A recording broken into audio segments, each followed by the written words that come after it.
Assalamualaikum warahmatullahi wabarakatuh. Waalaikumsalam warahmatullahi wabarakatuh. Yang terhormat Bapak Amari selaku fasilitator PGP Angkatan 4 Kabupaten Boyolali, dan yang kami hormati dan kami banggakan rekan-rekan kami dari kelompok 2, ada Bapak Sunarto, ada Ibu Ristia Kusnawati, dan Ibu Susi Indriati. Alhamdulillahirabbil alamin, puji syukur kepada Allah Subhanahu wa taala bahwa pada hari ini dengan limpahan kenikmatannya kita bisa bertemu dalam ruang kolaborasi coaching model Tirta sesi praktik. Untuk selanjutnya, untuk menyingkat waktu, kami akan menyampaikan beberapa kasus tentang permasalahan, dan nanti kami akan menyelesaikan dengan coaching model Tirta. Langsung saja untuk kasus yang pertama, ini kita bagi, nanti yang sebagai coach-nya adalah Ibu Susi Indriati, dan sebagai coach-nya adalah Ibu Ristia Krisnawati, dan sebagai pengamatnya adalah saya sendiri dan Bapak Sunarto. Untuk selanjutnya langsung kita masuk ke kasus yang pertama, akan kami bacakan terlebih dahulu. Mohon untuk disimak. Seorang guru sangat memahami jika Rina, salah satu muridnya, berbakat dalam berpidato dalam bahasa Inggris. Ia mendorong Rina untuk mengikuti perlombaan pidato dalam bahasa Inggris tingkat kabupaten. Namun nampaknya Rina masih belum percaya diri. Bagaimanakah cara Anda dalam menanggapi hal ini? Demikian adalah permasalahan atau kasus pertama dalam coaching ini. Terus selanjutnya kami persilahkan kepada Ibu Susi Indriati dan Ibu Ristia Krisnawati. Silahkan. Baik, terima kasih Bapak Maksum. Langsung saja kita akan mencoba untuk dramanya. Selamat siang Ibu Susi. Selamat siang Mbak Rina. Ada yang bisa saya bantu Mbak Rina? Begini Ibu, terkait dengan permintaan Ibu agar saya mewakili sekolah dalam perlombaan pidato, saya tidak bisa ikut Ibu. Loh, kenapa nggak bisa ikut Mbak Rina? Saya masih belum percaya diri Bu. Belum pedenya kenapa? Coba ceritakan pada saya. Begini Bu, sewaktu saya SD dulu, saya pernah ikut lomba pidato, tapi gagal.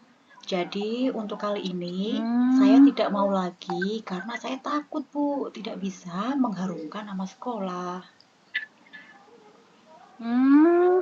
Lah itu kan dulu toh sayang. Sekarang Mbak coba diikut lagi, siapa tahu sekarang menang. Bukankah kegagalan itu awal dari kesuksesan toh sayang? Ibu tahu potensimu loh Mbak Rina. Kamu sendiri pasti juga tahu kekuatanmu toh. Coba sebutkan apa saja kekuatan yang ada dalam dirimu. Pasti kamu mengetahui kan? Kalau menurut saya fasih dalam berbahasa Inggris, Bu. Nah, selain itu apalagi kelebihanmu? Iya, Bu. Saya juga bisa merancang pidato informatif. Nah, tepat sekali Mbak Rina. Ibu mengetahui hal itu loh. Terus menurutmu kira-kira syarat berpidato yang baik itu apa Mbak Rina? Iya.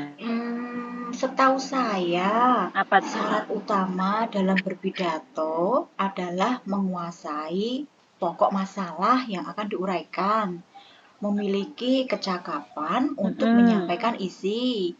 Antara si pembaca topik yang dibaca dan pendengar perlu terjalin hubungan yang harmonis serta dapat dipahami pendengar, Bu. Nah, betul sekali. Nah, di antara syarat itu mana yang belum kamu kuasai? Coba, yang mana yang belum kamu kuasai betul? Menurut saya, yang belum saya kuasai adalah saya belum memiliki kecakapan untuk menyampaikan isi pidato, sehingga membuat pendengar tidak memahami isi pidato saya, Bu. Hal inilah yang akhirnya membuat saya kurang percaya diri dalam berpidato.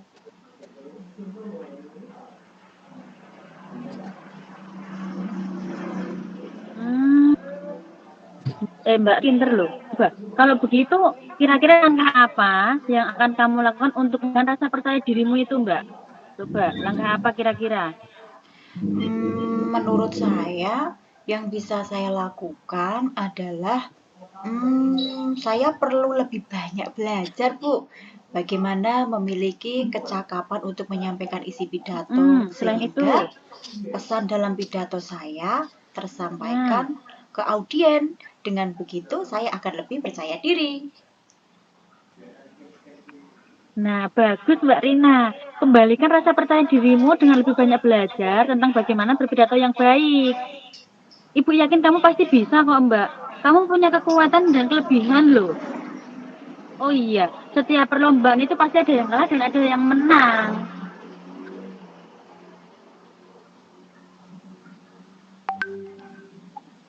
Prioritas utama kita. Ini yang bagus. Semangat ikut ya, Mbak Rina ya.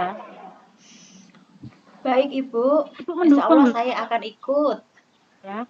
Saya siap untuk mengikuti lomba pidato tingkat kabupaten Nah, mewakili hebat, sekolah pinter. Saya kami. selalu mendoakan. Baik, terima kasih Ibu. Ya, semangat ya Mbak Rina ya. Siap. Iya, sama-sama nak. Terima kasih. Oke, kembali ke kelas. Terima Baik, kasih Ibu. Bu Susi, Bu Ristia.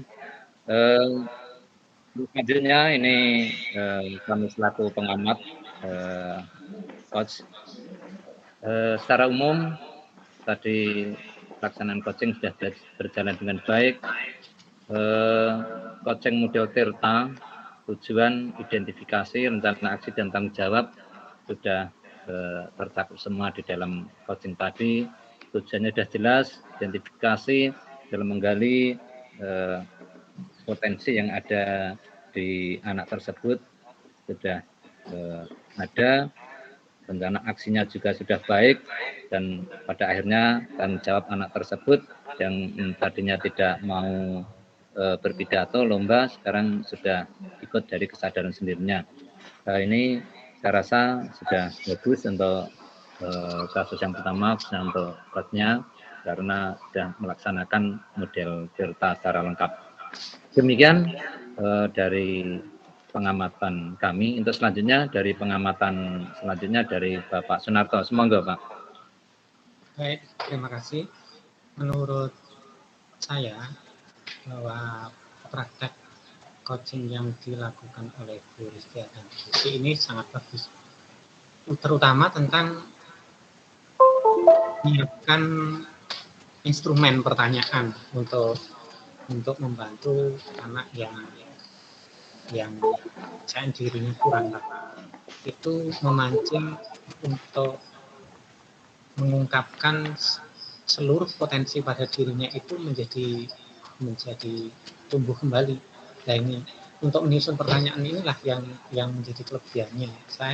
Saya salut karena ini pertanyaan-pertanyaan yang memancing untuk menyelesaikan masalah, bahwa seluruh masalah itu nanti bukan diberi solusi tapi diberi langkah untuk dengan pertanyaan itu memancing si anak bisa menyelesaikan masalahnya sendiri dengan kekuatan, kemampuan, potensi yang ada pada dirinya. Ini saya kira bagus, sesuai dengan alur data yang sudah sistematis. Saya setuju dengan ini. Saya kira cukup Pak.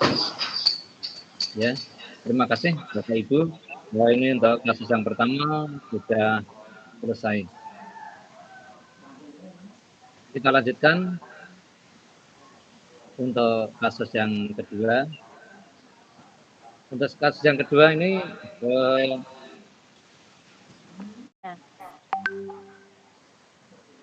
Bapak Ibu yang dihormati, untuk selanjutnya kita masuk ke kasus yang kedua.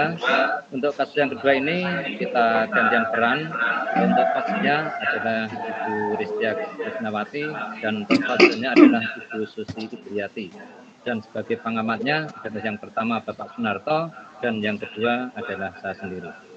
Demikian Bapak Ibu pembagian peran untuk kasus yang kedua ini. Terus selanjutnya saya bacakan dulu untuk kasus yang kedua. Seorang murid bercerita jika dia merasa diperlakukan tidak adil oleh seorang guru. Guru tersebut membuka les privat dan sebagian besar murid di kelas mengikuti les privat tersebut, kecuali murid tersebut.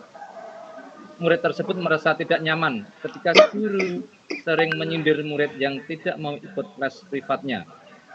Bahkan murid tersebut juga merasa bahwa nilai yang diberikan pun tidak adil. Para murid yang mengikuti les guru tersebut mendapatkan nilai yang lebih baik dari murid tersebut. Bagaimanakah cara Anda menanggapi hal ini? Demikian untuk kasus yang kedua. Silakan Bu Ristia dan Bu Susi. Baik, terima kasih Bapak. Selanjutnya kita akan memperagakan kasus yang kedua.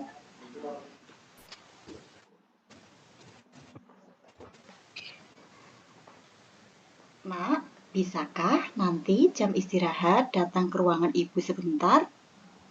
Bantu Ibu untuk membawakan Bu. hasil pengerjaan teman-teman kalian ya. Iya, Bu.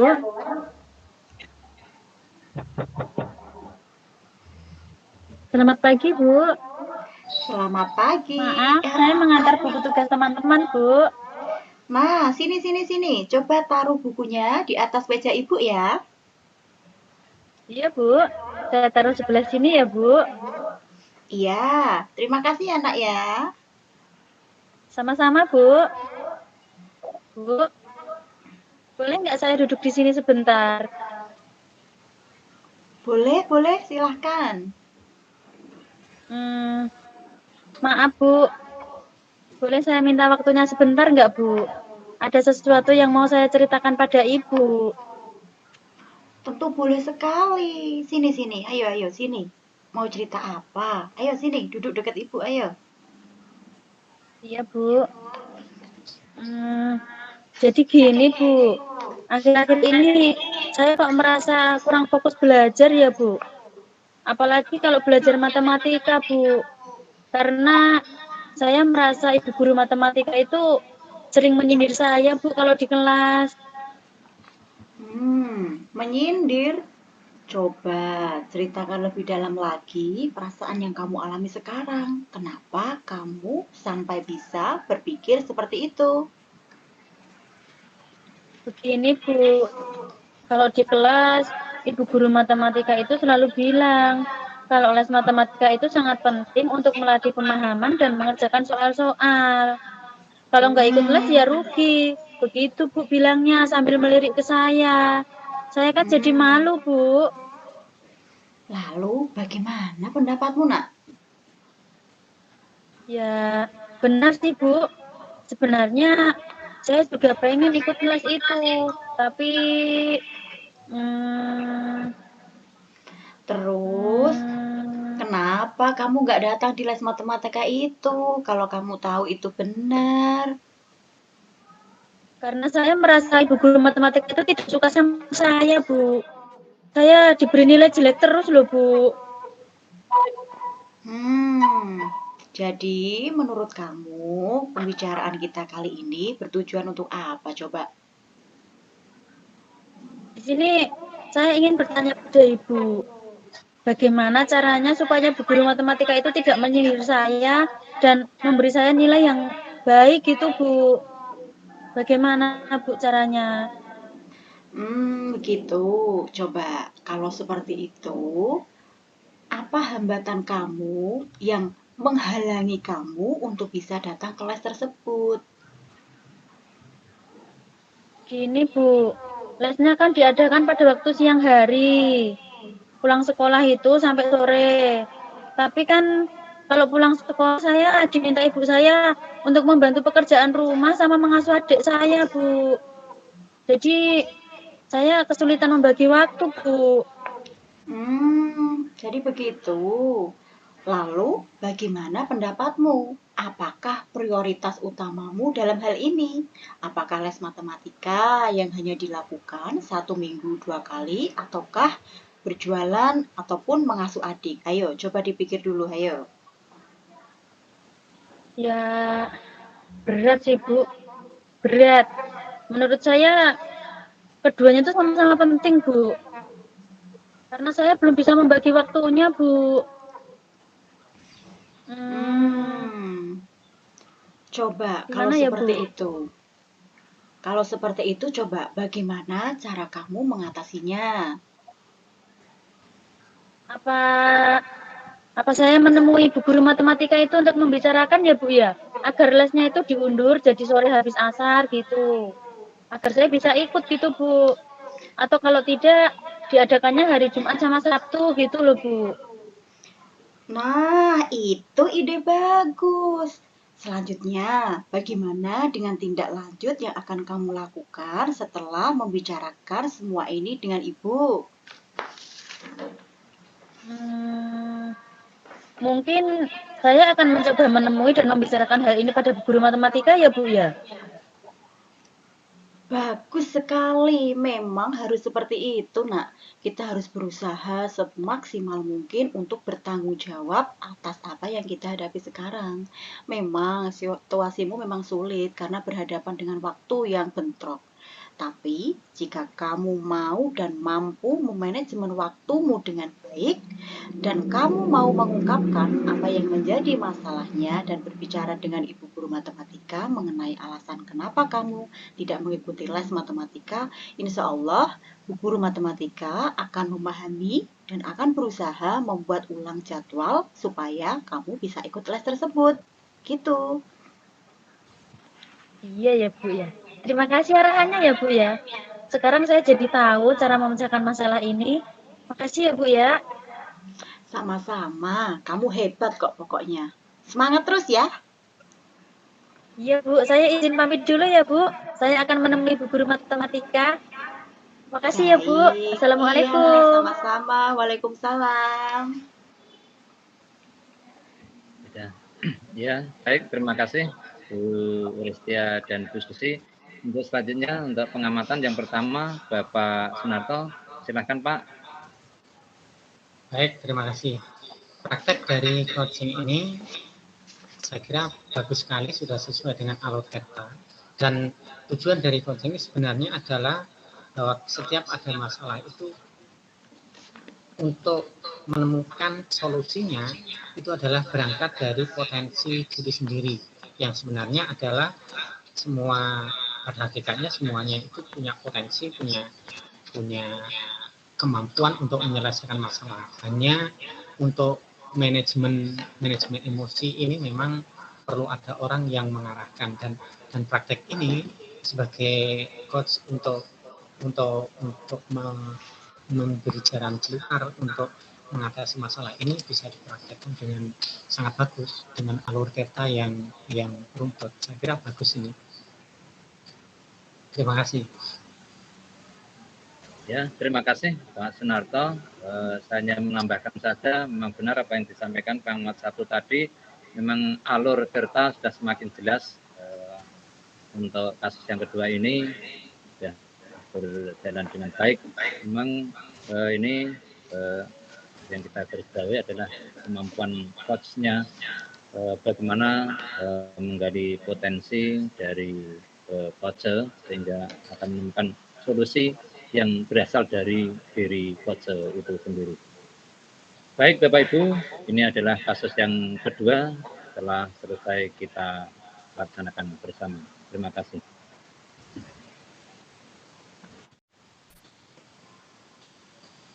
Ya, Bapak Ibu yang saya hormati, untuk selanjutnya kita masuk kasus yang terakhir, yaitu kasus yang ketiga. Ini kita gantian peran lagi, ini untuk coach-nya saya sendiri, untuk coach-nya nanti Bapak Sunarto, dan untuk pengamat satu Ibu Ristia, dan pengamat yang kedua Ibu Susi. Demikian ya pembagian peran untuk kasus yang ketiga ini. Terus selanjutnya kasus yang ketiga akan kami bacakan dulu. Rekan Anda bercerita jika dia baru saja mendapatkan teguran dari kepala sekolah yang menerima laporan dari pengawas sekolah yang melakukan supervisi saat ia mengajar. Tampak keberatan ketika rekan Anda mengajar tanpa buku teks. Rekan Anda mengajar dengan memanfaatkan sumber-sumber belajar lainnya. Ketika diingatkan pengawas tersebut, rekan Anda menyampaikan jika ia tetap mengacu pada kurikulum walaupun tidak menggunakan buku teks. Pengawas tersebut tampaknya tersinggung dan memberikan laporan tentang hal itu kepada kepala sekolah. Bagaimana Anda menyikapinya? Demikian kasus yang kedua. Yang ketiga, untuk selanjutnya fase nanti saya perankan sendiri dan untuk fasenya Bapak Sunarto. Silakan Pak Sunarto.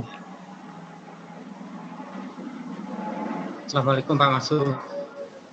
Waalaikumsalam Pak Narto. Anjir, ada apa Pak? Ini Pak, ya maaf ya, kalau saya mungkin saya perlu waktu Pak untuk ada waktu Bapak untuk saya ada masalah sedikit gimana Pak? Ya enggak apa-apa Pak, enggak silahkan. Gini Pak, kemarin itu saya ditegur Pak Kepala Pak. Ya. Masa saya ngajar di kelas itu disalahkan? Padahal menurut saya ngajar itu ya bagus Pak, murid saya itu bisa belajar dengan baik, dengan tertib, tidak bucek, bagus. Nah, kok saya disalahkan katanya ditegur sama pengawas, itu gimana Pak? Jalan keluarnya gimana Pak? Oh ya Pak, sebelum Bapak lanjutkan ini tujuannya nanti yang dicapai apa nih Pak? Bapak ke ini diskusi dengan saya ini apa nanti Bapak harapannya akhirnya bagaimana Pak? Saya sebenarnya pengennya gini Pak, bahwa kepala sekolah itu harusnya bisa menghubungkan saya dengan Pak Pengawas, bahwa saya sebenarnya mengajar juga tidak sembrono loh Pak. Saya mengajar itu tidak sembrono, saya juga manut sama kurikulum, hanya kok saya ditegur tidak pakai buku gitu Pak. Padahal saya pengen nanti bahwa saya tidak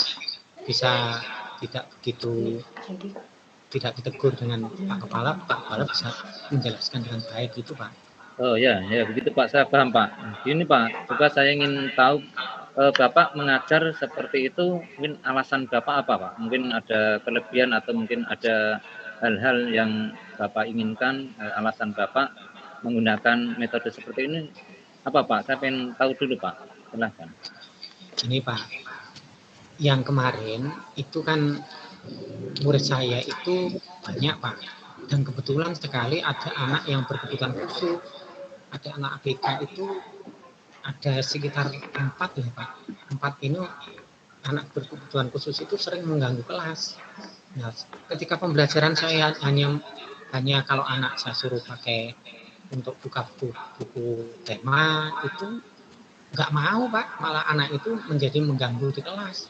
Maka saya mengajar itu dengan memakai VCD Pak. Saya putar video pembelajaran, video tentang apa yang saya ajarkan di tema itu. Sebenarnya kalau saya itu tidak benar bahwa saya tidak pakai kurikulum. Saya buka buku anak itu, hanya materi yang ada di buku anak itu tema 7, subtema 4 itu tentang perkembangan teknologi transportasi, itu saya tayangkan di video, saya bukakan di YouTube untuk saya perlihatkan kepada anak-anak tentang perkembangan teknologi transportasi Pak. Jadi anak itu menjadi senang belajarnya, terus anak yang tadi mengganggu temannya itu menjadi tertarik dengan pembelajaran itu, akhirnya tidak mengganggu Pak.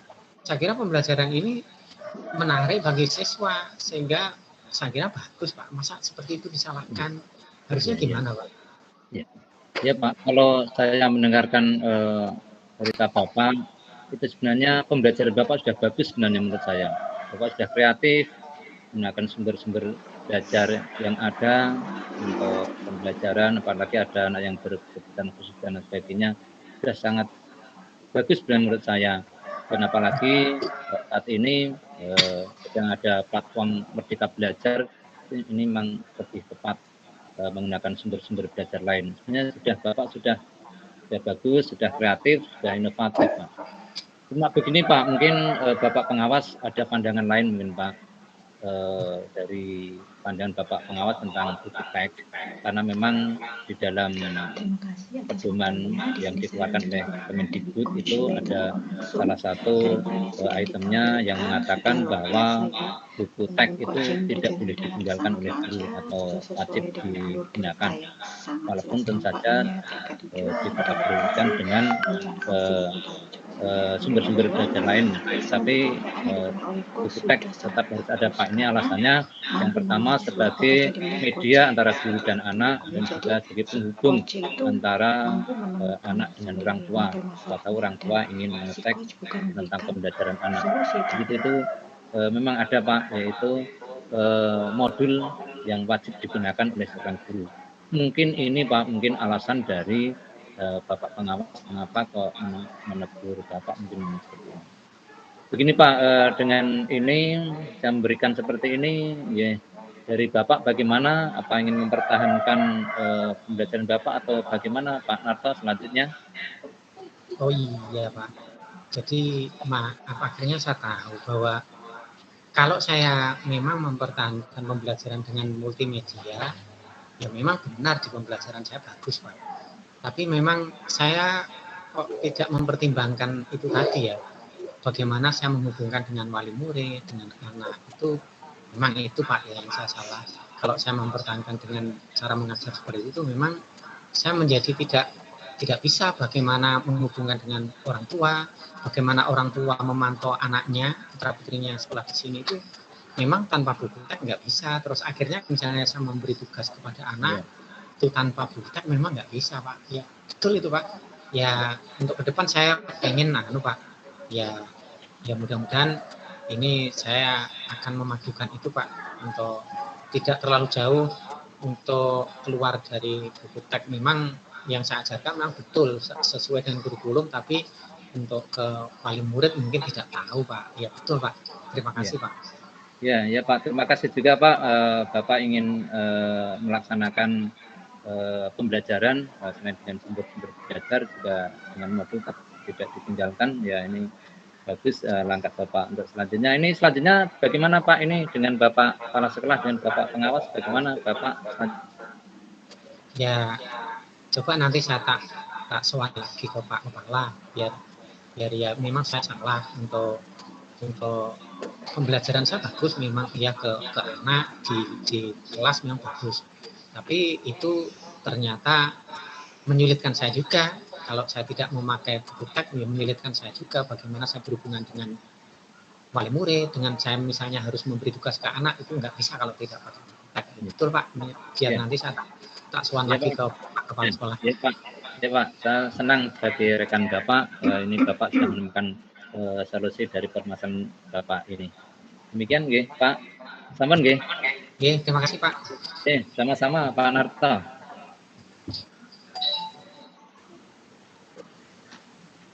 Monggo untuk selanjutnya ini bagian sudah selesai. Untuk selanjutnya pengajuan pertama Bu Ristia. Monggo. Baik, terima kasih atas waktunya. Di sini saya menjadi pengamat dari coach, yaitu Bapak Maksum. Dari peran yang sudah diperankan oleh beliau berdua terkait coaching berjalan sangat baik. Di sini alur Tirta sudah nampak dengan jelas, baik dari tujuan, baik dari identifikasi, rencana aksi, dan tanggung jawabnya sudah nampak dengan sangat jelas. Kemudian yang kedua, instrumen pertanyaan yang diberikan oleh coach sudah sangat bagus, karena dari pertanyaan-pertanyaan yang diberikan oleh coach itu mampu memancing seluruh potensi yang dimiliki oleh coach. Seperti itu. Kemudian jadi coach tidak hanya menginginkan jawaban dari coach selaku Pak Maksum, tapi coach mampu menyelesaikan sendiri masalah yang sedang dihadapi. Itu berkat dari instrumen pertanyaan yang diberikan oleh coach yang sangat bagus. Cukup sekian Pak. Terima kasih. Ya, terima kasih Bu Ristia. Untuk selanjutnya pengamatan yang kedua pada Bu Susi, dipersilahkan. Nggih, terima kasih waktunya. Tadi saya mengamati coachnya Pak Sunarto nggih. Tadi saya lihat juga sudah penyampaiannya runtut juga dari coach dan coachnya. Tadi kegiatan coaching pada sore ini penyampaiannya sudah sangat runtut, bisa dengan model cerita ya, terkait dengan tujuan utamanya, identifikasi, reaksi, rencana aksinya, dan juga tanggung jawabnya sudah sangat runtut. Coach juga dapat merancang dengan pertanyaan-pertanyaan yang menggali informasi dari coachnya, sehingga coach dapat menemukan solusinya sendiri untuk memecahkan masalahnya. Sudah, kalau menurut saya sudah cukup bagus sih Pak. Sampai, terima kasih. Ya, terima kasih untuk kasus yang ketiga sudah selesai. Bapak Ibu yang saya hormati, ini kasus 1, 2, dan 3 sudah selesai kami paparkan dari kelompok 2. Demikian pemaparan kami dari kelompok 2. Apabila ada kekurangan kami mohon maaf yang sebesar-besarnya. Akhirul kalam, wassalamualaikum warahmatullahi wabarakatuh. Waalaikumsalam warahmatullahi wabarakatuh. Waalaikumsalam warahmatullahi wabarakatuh.